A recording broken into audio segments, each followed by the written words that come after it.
Quero cumprimentar os irmãos presentes com a graça e a paz do nosso bendito Senhor e Salvador Jesus Cristo. Queremos cumprimentar também nossos irmãos que nos assistem pelo YouTube, com a graça e a paz do nosso Senhor Jesus Cristo. É um prazer para nós podermos estar aqui mais uma tarde, no início de mais uma semana, para podermos falar do assunto mais importante de todos, que é a respeito da salvação. Ontem, nós falamos a respeito daquela importante pergunta feita pelo Senhor Jesus, feita ao Senhor Jesus. Alguém pergunta ao Senhor Jesus assim: Senhor, são poucos os salvos? Mas pouca gente percebe que nesta pergunta está, na verdade, a questão mais importante para toda a humanidade. A salvação. O que ela de fato significa? O que significa ser verdadeiramente salvo? E também, quais são as consequências de alguém não estar salvo? Eu quero convidar a todos, diante da solenidade do assunto, a fecharmos nossos olhos, a orarmos ao Senhor, nos lembrando daquilo que ontem nós ouvimos e apresentando o nosso coração diante de Deus para que esta pergunta ela seja respondida a nós nesta tarde. Você é um salvo ou você ainda não está salvo? Vamos orar. Deus bendito e eterno, adoramos o teu santo nome. Exaltamos ao Senhor por tua bondade e misericórdia.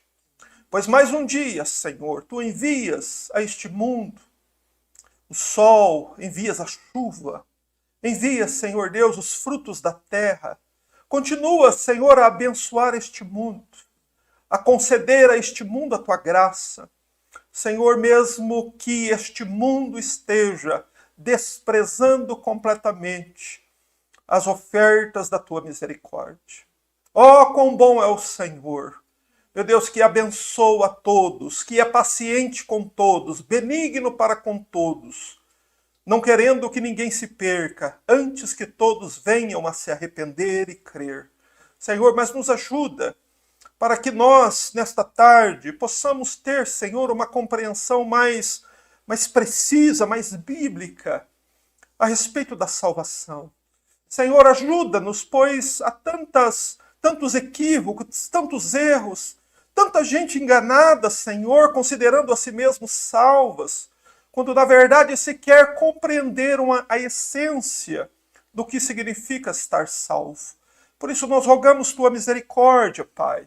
Ilumina a nossa mente, amplia o nosso entendimento, ajuda-nos nesta tarde, Senhor, para que, através desta pregação, através deste culto, o Senhor seja exaltado, a tua palavra seja honrada, Cristo, Senhor Deus, possa ser glorificado, pecadores possam ir a Jesus, e aqueles, Senhor, que estão verdadeiramente salvos, possam estar cada vez mais convictos e certos de que irão morar no céu depois desta vida.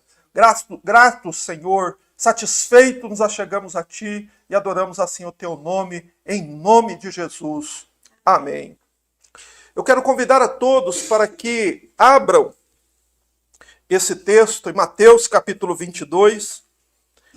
Mateus capítulo 22, versos 1 a 3. Quero convidar os irmãos a lermos este texto. Convido os presentes a ficar de pé. Mateus capítulo 22, versículos 1 a 3. Está escrito assim: De novo, entrou Jesus a falar por parábolas, dizendo-lhes: O reino dos céus é semelhante a um rei que celebrou as bodas de seu filho. E então enviou seus servos a chamar os convidados para as bodas. Mas estes não quiseram vir. Amém. Podem se assentar. Irmãos, a questão da salvação é a questão mais importante para toda a humanidade, como eu disse aqui no início do culto. Mas para a maioria das pessoas, a salvação consiste numa mudança de situação aqui e agora. As pessoas, por ignorância, pensam que salvação diz respeito a ser salvo das dívidas, ou ser salvo das doenças, ou ser salvo do desemprego. Porém, quando nós percebemos que as pessoas estão olhando para a salvação desta forma, nós percebemos quão alienadas, quão ignorantes, quão distantes da verdade as pessoas andam atualmente. Porque salvação não diz respeito a nenhuma mudança que acontece na vida de alguém do lado de cada sepultura. A salvação diz respeito a uma mudança que acontece do lado de lá da sepultura. Nós falamos sobre esta mudança de situação que a salvação promove no último domingo, naquela rica história acerca do rico e do Lázaro. O mendigo, ele era salvo. Porém, a salvação não promoveu nenhuma mudança na vida dele do lado de cada sepultura. Ele viveu e morreu pobre, doente, sozinho, sem teto. Mas a salvação promoveu uma mudança tremenda, maravilhosa na vida deste mendigo do lado de lá da sepultura. Então nós precisamos realmente entender o que é a salvação, no que a salvação consiste. Pois sequer as pessoas hoje têm ideias claras do que realmente significa salvação. O próprio sentido da palavra salvação traz a ideia de alguém que está correndo perigo. Foi a consciência de um perigo extremamente grande que aquele homem produziu naquele homem a pergunta ao Senhor: Senhor, são poucos os salvos. Ele tinha consciência do próprio perigo que ele corria. E nós notamos, pois falamos disso ontem, né? Este homem, ele se tornou consciente deste perigo porque Jesus estava ensinando nas cidades e aldeias, caminhando para Jerusalém.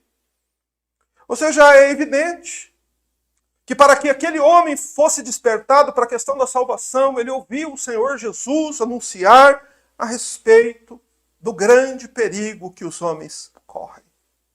É a consciência deste perigo, irmãos, que promoveu o interesse pela salvação no coração daquele homem. É a consciência deste perigo que promove a necessidade da salvação no coração de todo ser humano. O Senhor Jesus disse para ele que só existe uma forma de ser salvo, não é verdade?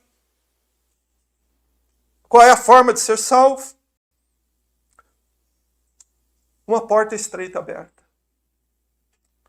Aquela porta estreita é Deus mostrando sua disposição em salvar os homens que estão dispostos a entrar pelaquela porta.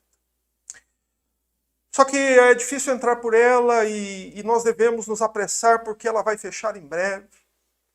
Mas o que é interessante, o que eu quis trazer hoje, vou trazer para este culto, é o seguinte: a porta está aberta, porém quase ninguém está entrando por ela. Por quê? Porque quase ninguém entra por essa porta estreita. Irmãos, ele é o único meio de salvar os homens de uma fornalha acesa. Porém, os homens se recusam a entrar por essa porta. Por quê? Porque para entrar por esta porta é preciso antes abandonar os próprios pecados. E quase nenhum ser humano está disposto a fazer isso. E então, as pessoas, por causa da estreiteza da porta, elas desprezam a oferta da salvação que é oferecida a elas. Mas hoje eu quero abordar com vocês essa estranha atitude dos homens em desprezar as ofertas da misericórdia de Deus, através desta parábola que nós lemos aqui.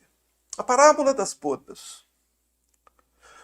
Nós começamos a leitura do texto mostrando que, de novo, Jesus tornou a falar por parábolas, dizendo: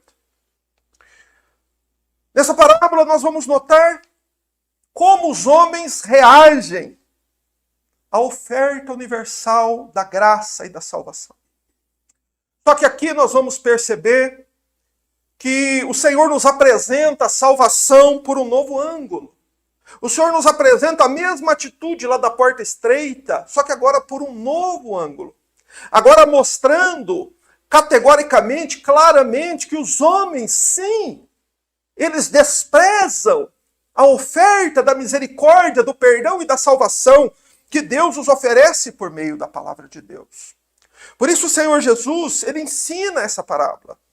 Só que aqui nesta parábola, a salvação não é ilustrada como uma porta. Aqui a salvação ela é ilustrada como sendo um gracioso convite feito por um grande rei para que todos venham para participar da festa de casamento do seu filho. É desta forma agora, nesta parábola, que o Senhor Jesus nos apresenta o gracioso convite de Deus para que os homens venham, se arrependam e sejam salvos. É claro que celebração acerca de casamento eram comuns nos tempos antigos. Só que havia uma grande diferença das celebrações, dos casamentos dos filhos dos reis antigos, para esta celebração que o Senhor Jesus nos apresenta na parábola. Os reis antigos, eles cobravam dos convidados e dos súditos o custo para fazer a festa de casamento.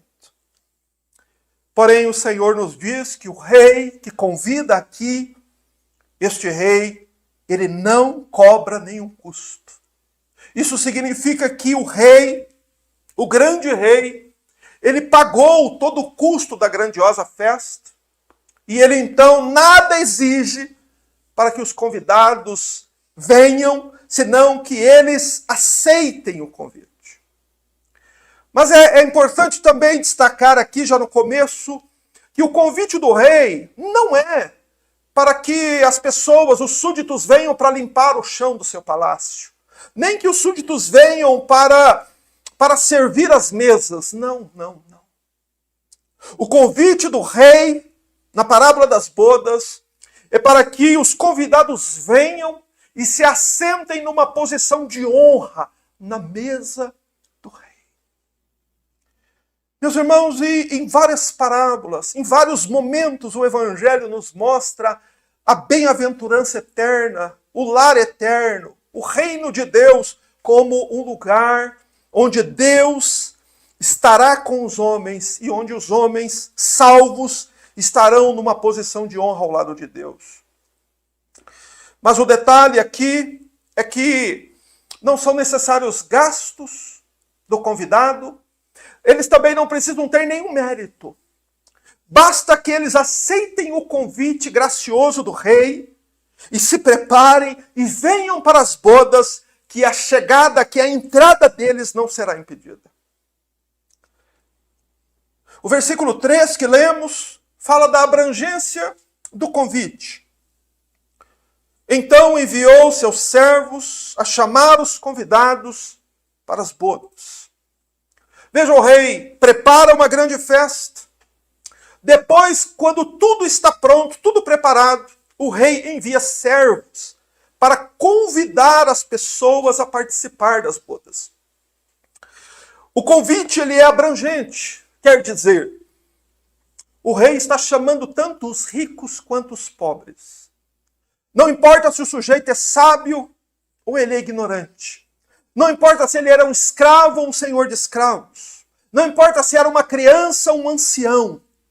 Todos deveriam ser igualmente convidados para entrar nas bodas, para vir a sentar na mesa do rei. Veja quão amplo, quão generoso é o convite do rei. Quão gracioso é o convite. Porque receber o convite não exigia nenhuma preparação de ninguém. Basta que um dos servos do rei chegasse e anunciasse o convite, fizesse o convite, essa pessoa estava convidada e ela poderia entrar.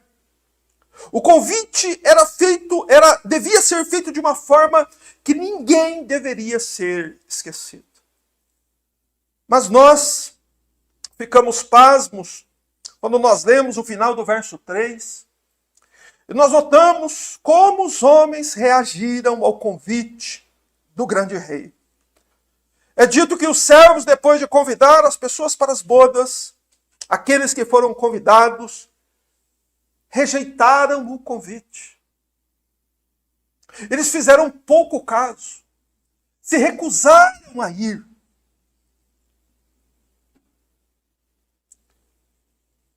Você já imaginou isso?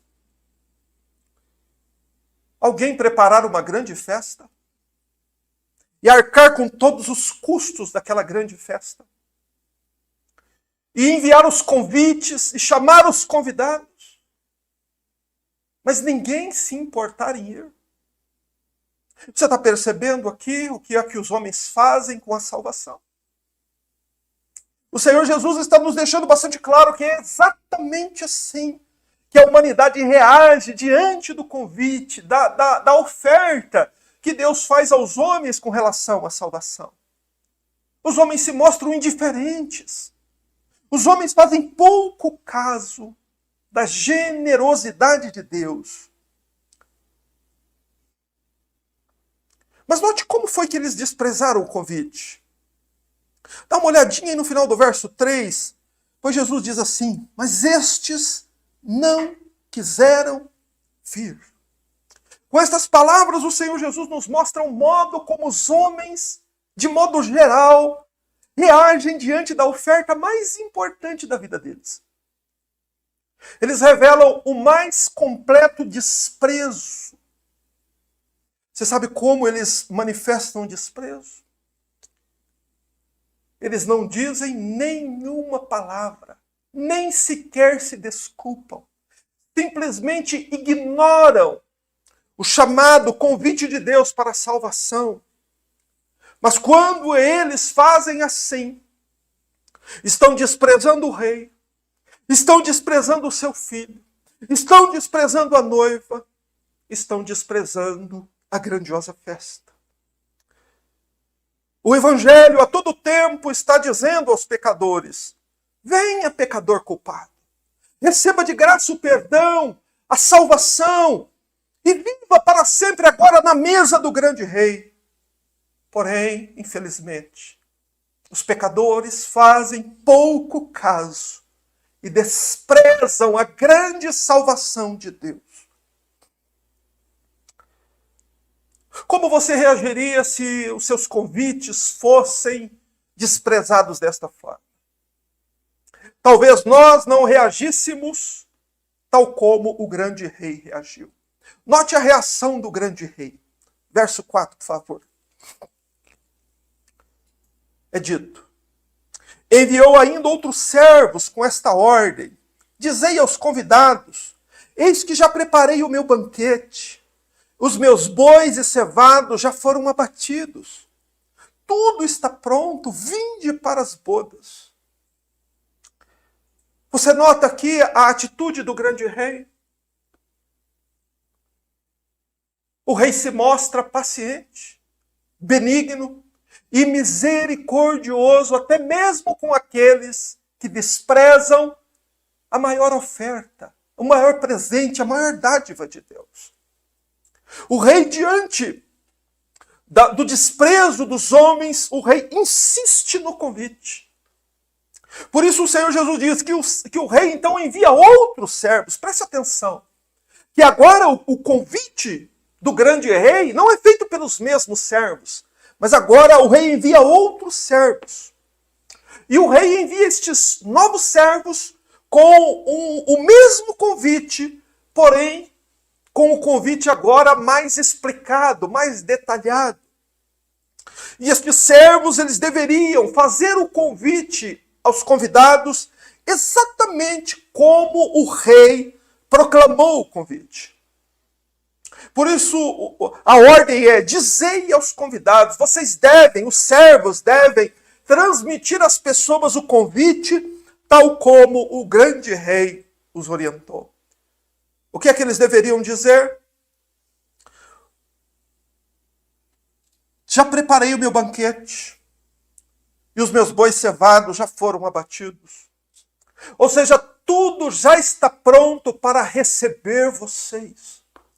Os bois e cevados abatidos quer dizer todo o preço necessário para esta grandiosa festa já foi pago.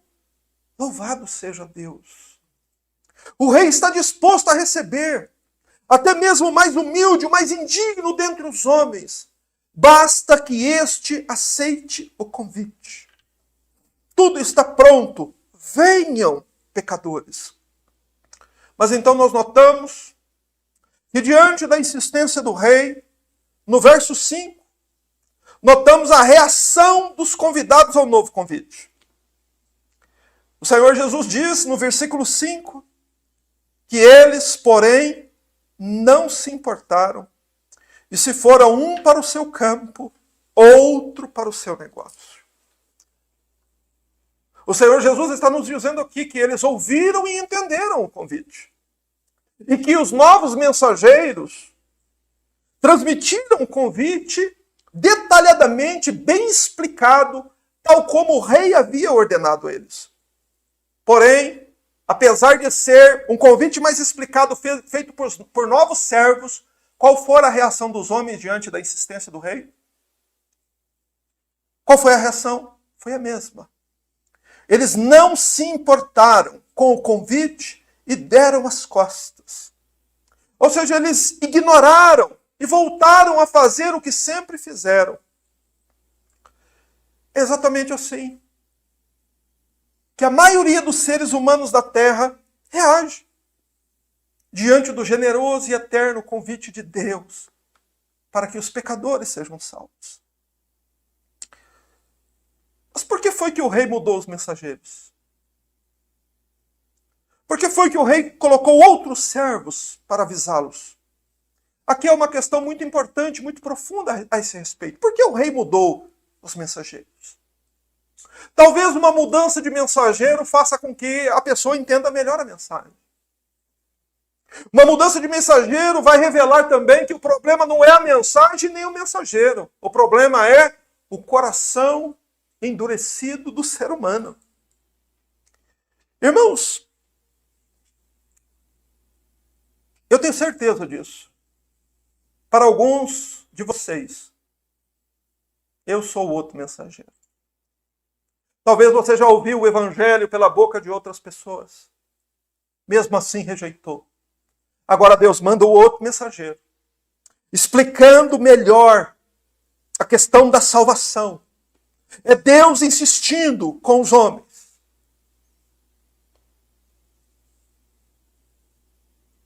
Agora o evangelho é pregado de forma mais detalhada para nós. Mas como os homens continuam reagindo à oferta da misericórdia e do perdão? Não continuam do mesmo jeito, não se importando. Você entendeu essa questão da mudança dos mensageiros? Os primeiros transmitiram o convite de um modo mais curto, mais objetivo, mais resumido. E alguns diziam, mas é muito superficial. Falta profundidade, o problema é o pregador. Então o Senhor manda outros que ensinam, que trazem o evangelho de um modo mais detalhado, explicando melhor o evangelho. E aí as pessoas agora dizem, não, mas agora a mensagem está muito longa. Você nota?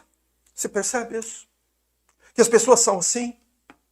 Elas sempre procuram culpar ou a mensagem ou o mensageiro, nunca olham que a causa de não estarem do lado de dentro da porta é o coração delas mesmas. Elas não percebem o quão grande tem sido a paciência, a misericórdia, a graça de Deus manifestada a nós todos os dias, irmãos. Mas então Deus manda intimar os convidados. A intimação do rei é a seguinte. Ele não diz assim, olha, venham, senão vocês vão perder a festa, nem venham, porque senão eu vou mirar contra vocês. O rei diz, venham, porque tudo já está pronto. Ou seja, é a mesma mensagem da porta estreita. Irmãos, a porta está aberta. A porta que salva o homem está aberta. Um segundo fora desta porta a pessoa está sob um perigo inimaginável. Entenda, meu irmão, creia no Evangelho. Você vai viver para sempre, pecador. Você vai viver para sempre. Ou do lado de dentro desta bendita porta, ou do lado de fora desta porta.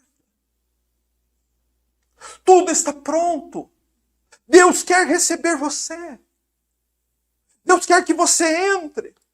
Só que esta insistência do grande rei revela também um aspecto do caráter de Deus que nós precisamos compreendê-lo melhor. O rei está se humilhando, insistindo com os pecadores que aceitem seu convite. Mas por que Deus se humilha? Simplesmente porque Deus não é soberbo. Ele é humilde. E por que ele se humilha? Deus se humilha por amor de nós. Você sabe por que Deus se humilha? Porque Deus insiste com o pecador. Para que nós não pereçamos fora da porta. Já pensou por que Deus age assim?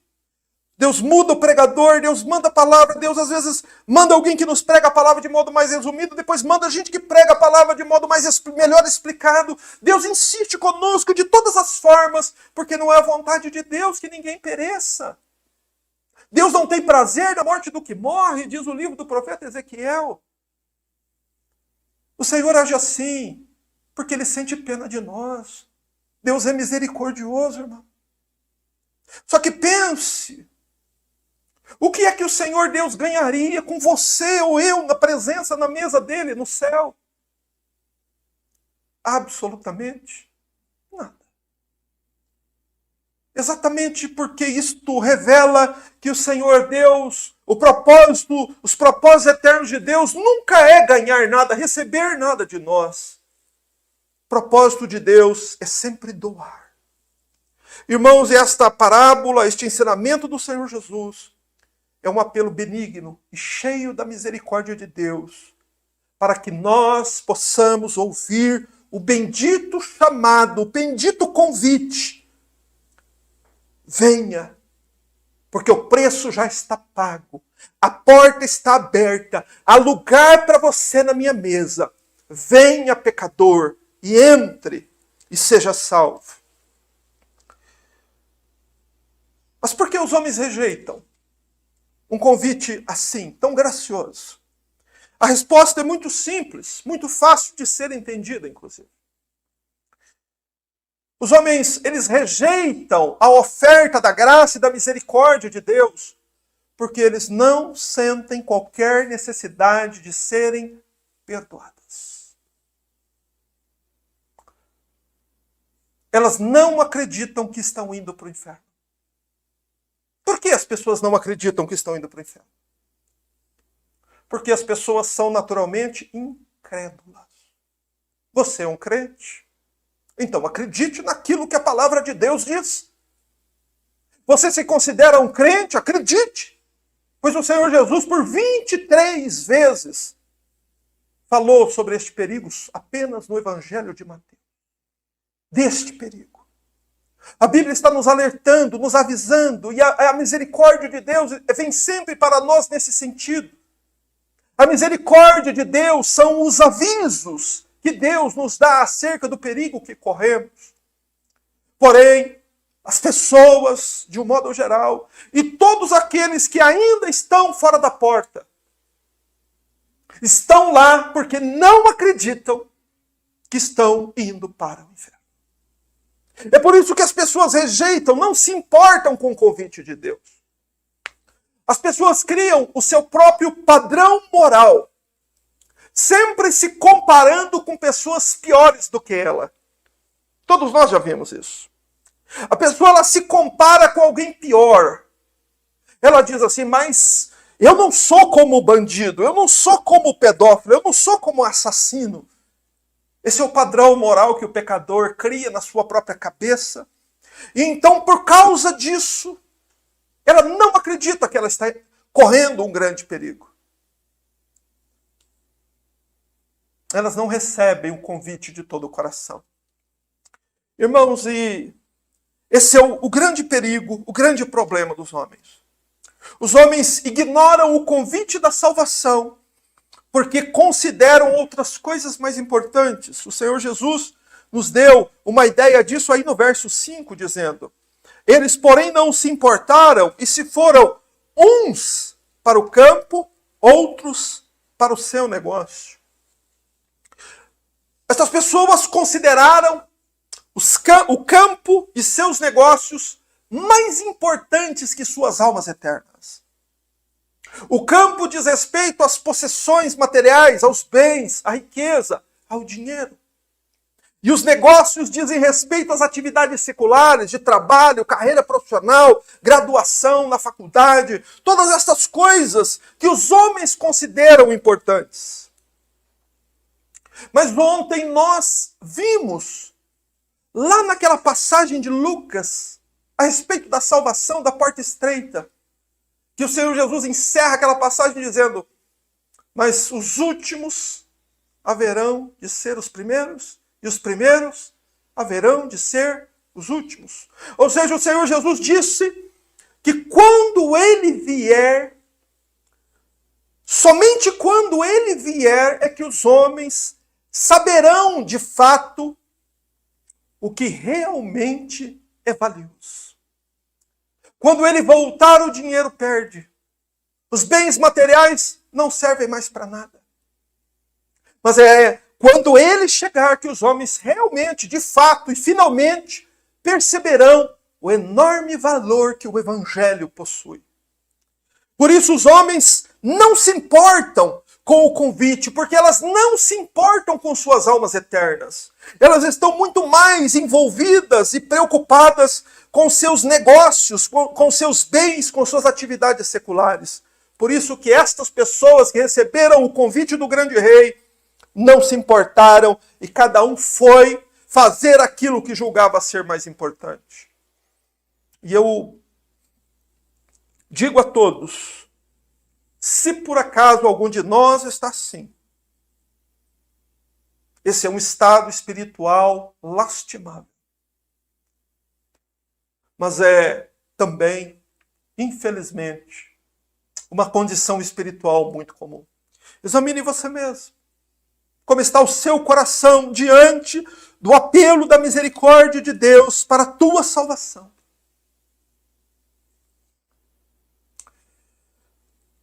Mas note que houve ainda, além do desprezo ao convite, houve ainda a hostilidade com relação àqueles que fizeram o convite. Leia aí, por favor, o verso 6. Que é dito que outros, agarrando os servos, os maltrataram e mataram. Mas por que mataram os servos do grande rei? Simplesmente porque aqueles servos insistiram em continuar chamando os pecadores para que venham e se arrependam e sejam salvos. E quando a pessoa ela ouve continuamente este tipo de apelo para que ela se arrependa e seja salva, não é incomum que a pessoa se volte e ofenda, maltrate ou persiga aquele que está trazendo para ela o convite do rei. É muito comum que isso aconteça. Assim aconteceu com os profetas, com os apóstolos, com o próprio Senhor Jesus, e acontecerá com todos os pregadores do Evangelho daqui até o dia em que o Senhor Jesus voltar. Mas o rei não fica indiferente, ou não ficará indiferente quanto à posição dos homens. Essa aqui é a questão.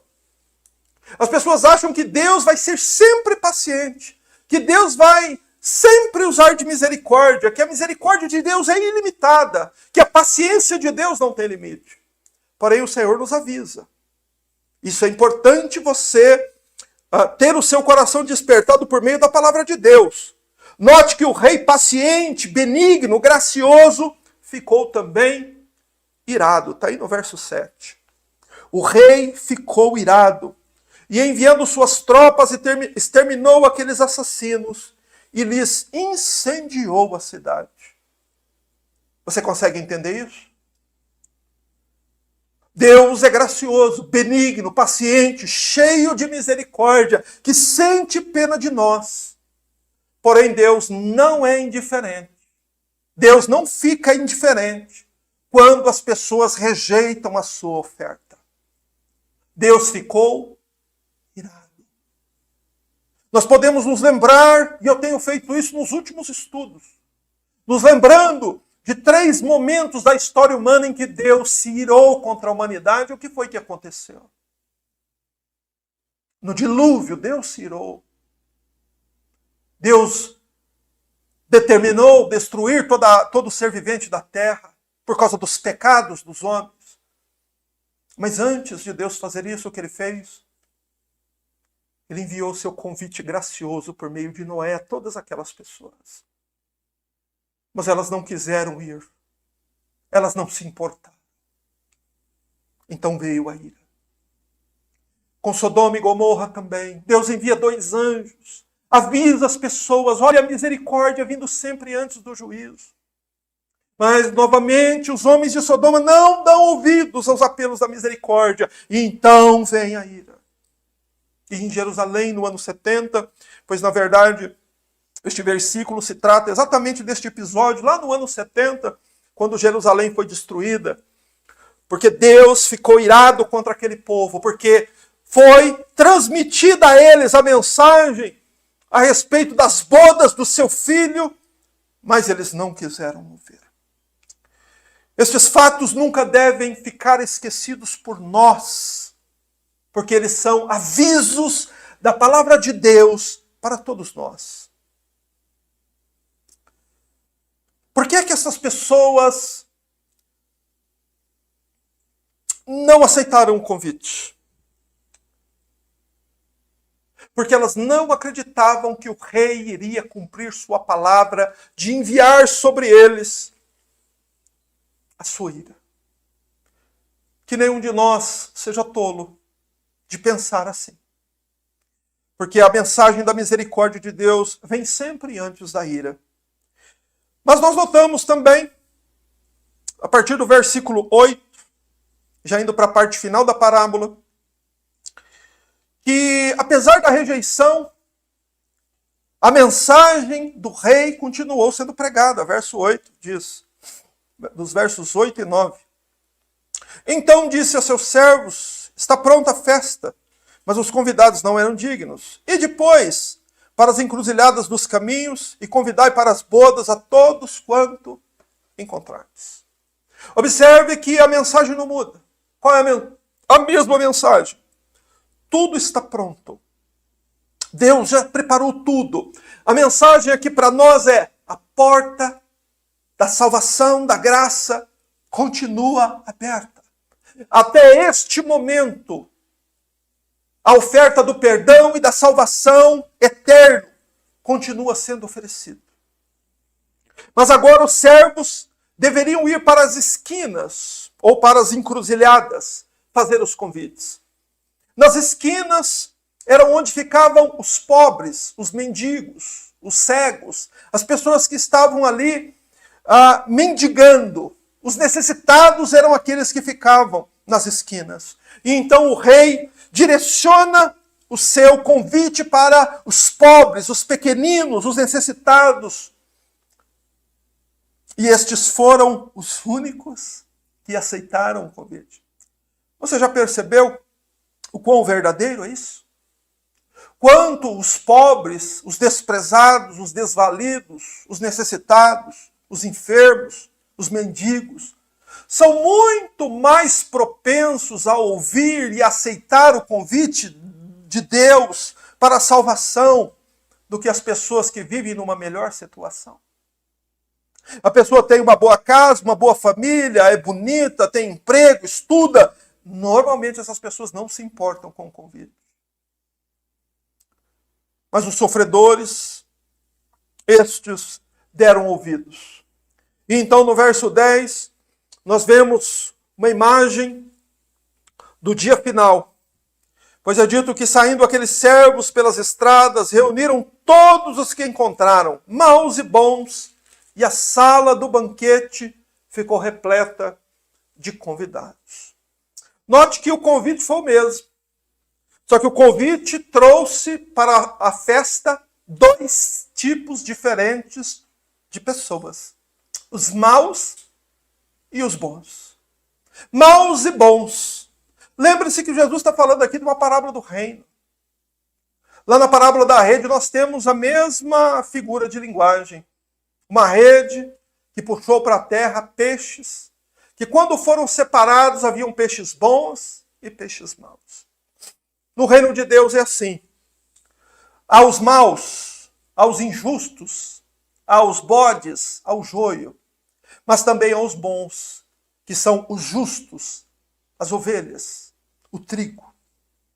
Havia muita gente ali, só que daquela imensa multidão que aceitou o convite, haveria, então, uma separação no momento final. E o final da parábola é para que nós entendamos um detalhe muito importante. Todas essas pessoas entraram. Só que houve um homem que entrou lá de modo despreparado. E este homem foi então expulso de dentro do palácio do rei. Essa verdade está aí no verso 11 e há muitos ensinamentos importantes nisso. Entrando, porém, o rei, para ver os que estavam à mesa, notou ali um homem que não trazia veste nupcial. E perguntou-lhe: amigo, como entraste aqui sem veste nupcial? E ele emudeceu. Então ordenou o rei aos serventes: amarrai-o de pés e mãos e lançai-o para fora, nas trevas. Ali haverá choro e ranger de dentes. Estes 3 versículos servem para nos avisar de um detalhe muito importante. A salvação não se resume simplesmente em aceitar o convite. É preciso se preparar para aquele dia. Na verdade, eu tenho dito que a vida cristã se resume numa preparação para o dia em que o rei vier para ver o seu povo.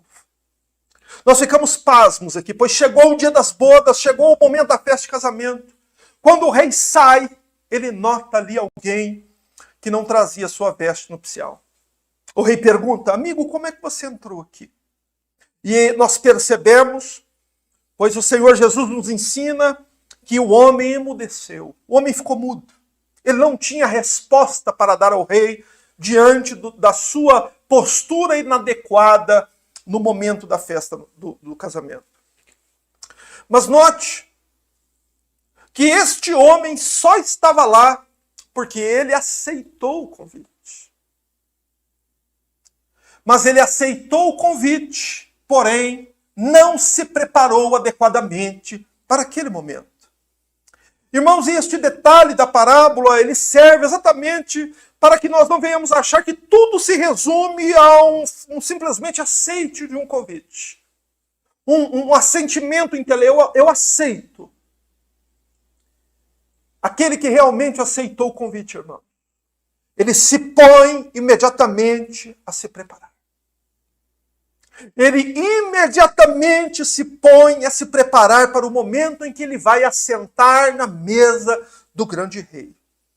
É indispensável para todo aquele que ouve o convite generoso e o aceita. Ele precisa mudar de roupa para ser aceito na mesa de Deus lá no céu. E pensando sobre isso, é evidente que surge na nossa mente aquele exemplo de Jacó. Quando Jacó ele precisou vestir as roupas do seu irmão primogênito para receber a bênção de seu pai. Você se lembra deste momento? Lá no livro de Gênesis. Mas lá foi dito também que apenas a roupa não resolvia o problema. Jacó precisava também cobrir suas imperfeições, colocando a pele dos cabritos mortos sobre o pescoço e sobre as mãos, e apenas assim ele seria reconhecido pelo pai e abençoado pelo pai. A verdade que se aplica aqui a esta parábola é semelhante. Ninguém vai poder entrar no céu, irmãos, sem antes entender que é um pecador culpado. Você é um Jacó.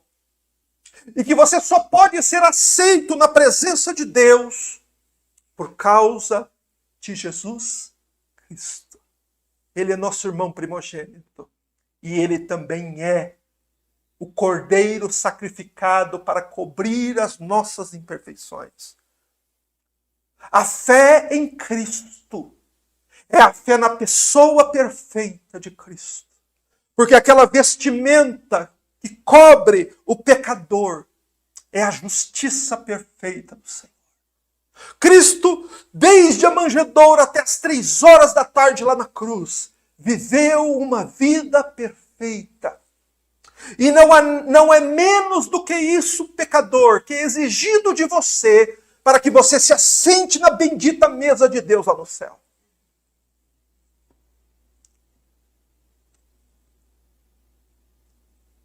É preciso mudar de roupa. Aqui um outro aspecto ainda importante. O apóstolo Paulo ensinou isso lá na carta aos Efésios, dizendo aos crentes de Efésio: vocês precisam se despir do velho homem, ou seja, vocês precisam mudar de roupa. E vocês precisam se vestir do novo homem, vocês precisam nascer de novo. Ninguém com a velha roupa vai sentar na mesa. Não crie ideias erradas, não crie expectativas que estão em desacordo com aquilo que o Senhor Jesus ensinou. Você confia plenamente naquele bendito Salvador que desceu do céu à terra para padecer aqui 33 anos por causa dos seus pecados? Você confia na sua morte expiatória para que as suas imperfeições, que são tantas, possam ser cobertas, para que o Deus 3 vezes santo te aceite na presença dele? Não é suficiente apenas aceitar, irmãos. É preciso também arrependimento e fé. É preciso conversão genuína. Os que não estão adequadamente preparados, ainda que tenham aceitado o gracioso convite, no dia do Senhor, serão lançados para fora do reino. Por isso o Senhor Jesus, no verso 13, diz: ordena o rei aos serventes: amarrai-o pés e mãos e lançai-o para fora, nas trevas. Para fora de onde? Para fora do reino. Essa é uma condição, uma situação que há muita gente que considera improvável. Só que aí eu faço a seguinte pergunta para você: em quem você vai acreditar? Você vai acreditar naquilo que as pessoas estão pregando por aí? Ou você vai acreditar no que o Filho de Deus está dizendo? Não crie ideias erradas. Salvação é tal como o Senhor Jesus está dizendo. Este homem que aceitou o convite e entrou despreparado na festa, foi lançado fora. E para onde é que ele foi lançado? Mas aí vai ter gente que vai dizer assim: ah, mas está falando muito do inferno. Mas leia isso, não é exatamente disso que o Senhor está falando. Para onde que ele foi lançado? Nas trevas. Ali haverá choro e ranger de dentes. Irmãos, é disso que a Bíblia está nos avisando a todo tempo, todo instante. Não é que nós falamos muito, é que nós pregamos muito o que Jesus falou, e Jesus falou muito sobre isso. Exatamente para que a nossa mente seja despertada para este grande perigo real. Irmãos, o rei em breve ele virá para ver os seus convidados. Você já recebeu a veste nupcial? Você já se vestiu adequadamente? Como é que estão seus preparativos aí? Essa é a grande indagação do Senhor na parábola. Como estão os seus preparativos? Se você recebeu de fato um convite tão gracioso e você crê naquilo que o Senhor Jesus está dizendo aqui, onde está na sua vida as evidências de que realmente você recebeu este convite gracioso? Todo aquele que recebeu este convite gracioso, ele mudou de vida. Ele pode dizer aquilo que o apóstolo Paulo disse: as coisas velhas passaram e eis que tudo se fez novo. Todo aquele que entra pela porta, todo aquele que está se preparando adequadamente para o dia de Cristo, é aquele que verdadeiramente nasceu de novo e mudou de vida. Note que o Senhor Jesus reforça aqui para nós a mensagem de que não é suficiente apenas aceitar o convite. Leia, por favor, no verso 14, o último versículo. Note como o Senhor Jesus deixa isso muito claro. É isso que ele quer dizer quando ele diz, porque muitos são chamados, mas poucos escolhidos. Muitos são chamados, destes muitos chamados, como a maioria se comporta diante do chamado? Não querem ir. Não se importam com o chamado. Mas eles foram chamados. O Senhor está nos mostrando aqui que o chamado não é um fim. Há pessoas que pensam que basta ser chamado. Não. O chamado não é um fim em si mesmo. O chamado é o começo. O começo de quê? O início de uma nova vida, de preparativos para sentar na mesa de Deus com Abraão, Isaque e Jacó. Muita gente ouve o convite, mas poucos abandonam seus pecados e se preparam. Irmãos, observe que isso está bastante claro nesta parábola. O convite é gratuito, a roupa não. O convite é gratuito, o preparativo é sua responsabilidade. Você entendeu? Por isso o homem foi jogado fora. Ele achou que apenas que Deus iria fazer tudo por ele, que a graça faria tudo o que ele precisava fazer. Mas isso é um terrível engano. Sim, o convite é gratuito. E é verdadeiro. Deus está te chamando. Mas você precisa trazer a veste nupcial. Eu concluo esta pregação dizendo: se você quer entender o Evangelho, entenda que o Evangelho é, em resumo, um convite. O Evangelho é um chamado, um convite gracioso de Deus. Para mim, para você, para aqueles que estão aqui, para aqueles que nos assistem pela internet. Para o mundo inteiro. Os servos do grande rei continuam anunciando. Vinde, tudo está pronto. Começamos a anunciar isto ontem, estamos concluindo isto hoje. Está tudo pronto. Entre, meu filho, entre, minha filha, entre, Vicente, entre, irmãos, entre, Renato. Entre, já está tudo pronto. Não se demore aí fora. Não se demore como Ló se demorou para sair de Sodoma. Não se demore. Aceite o convite. A boa notícia é que Deus preparou tudo, está convidando você para participar. Você crê? Você crê que Deus realmente está chamando você? Deus está te oferecendo nada menos que um lugar honroso à mesa dele. Você é um pecador culpado. E o que você precisa fazer? Aceitar o convite. Se preparar para o dia. Porém, ninguém vai poder se preparar na última hora, irmãos. Entenda que o Pai está pronto para te perdoar. Isso é o que significa tudo está pronto. Deus, Pai, está pronto para perdoar você. O Filho de Deus está pronto para te salvar e te limpar dos seus pecados. O Espírito Santo está pronto para te santificar e te renovar. Os anjos estão prontos para se alegrar por um pecador que se arrepende diante do gracioso convite de Deus. A graça de Deus está pronta para transformar você. A palavra de Deus está pronta para instruir você no caminho até o céu. Oh, amados, tudo está pronto. Quer dizer, o céu já está pronto para ser o seu lar eterno. Você não precisa ir para o lugar de trevas, choro e ranger de dentes. Deus está te oferecendo tudo pronto agora. Tudo está pronto. Mas falta uma coisa. Só uma coisa falta. Uma coisa. Que você esteja pronto para abandonar os seus pecados. Você está pronto para fazer isso? Você está pronto para abandonar a velha vida? Você tem o desejo de ser salvo?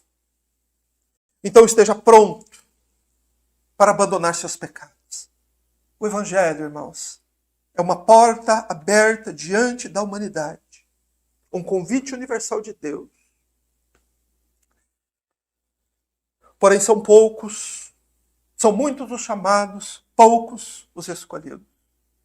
Porque são poucos os que se esforçam de verdade para entrar pela porta estreita.